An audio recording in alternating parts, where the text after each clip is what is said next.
नवरात्रि, नवदुर्गा और कंजकी हमारे समाज में शायद ही कोई होगा जिन्हें इन शब्दों का अर्थ ना मालूम हो और जिसने इन शब्दों में निहित नारी सम्मान को अनुभव ना किया हो।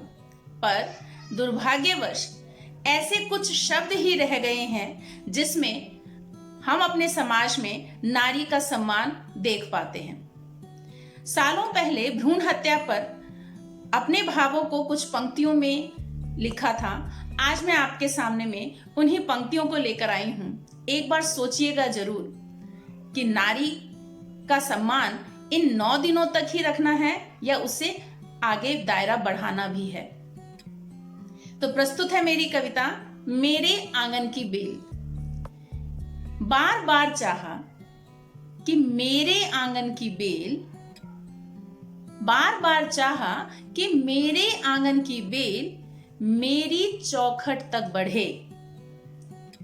बार बार चाहा कि मेरी आंगन का बेल मेरी चौखट तक बढ़े, मेरे घर की शोभा बने। पर वह बेल अपने अरमानों के पंख लगा आसमान के उस छोर पर जहां तारों का हक रहा है सदा। पर वह बेल अपने अरमानों का पंख लगा आसमान के उस छोर पर जहां तारों का हक रहा है सदा। उस ऊंचाई पर यह धरती की धूल चांद की मानिंद चमकने लगी।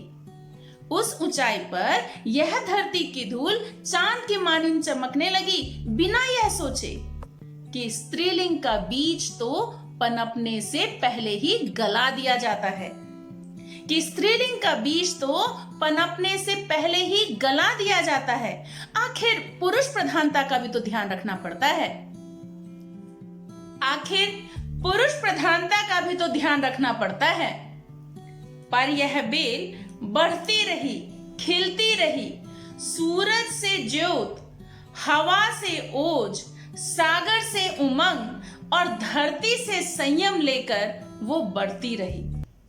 तब तक जब तक सूरज का तेज, वायु का वेग और सागर धरती का मेल बना एक बीज उसके गर्भ में। तब तक जब तक सूरज का तेज, वायु का वेग और सागर धरती का मेल बना एक बीज उसके गर्भ में, फूटा अंकुर और वो बनी निर्मात्री मेरे आंगन की बेल। दिया एक प्रश्न मेरे जहन को, गला दिया होता उसकी बीज को, रोक दिया होता उसको अपनी चौखट तक, मानकर उस छोर पर तारों का हक, ओट करती उससे सूरज का तेज, आने नहीं देती लहरें उस तक, उजाड़ देती उसको जड़ से, बढ़ने नहीं देती, खिलने नहीं देती। ओट करती सूरज का तेज, आने नहीं देती लहरें उस तक, उजाड़ देती उसको जड़ से, तो क्या जन्म ले पाती आज की निर्मात्री मेरे आंगन की बेल। धन्यवाद।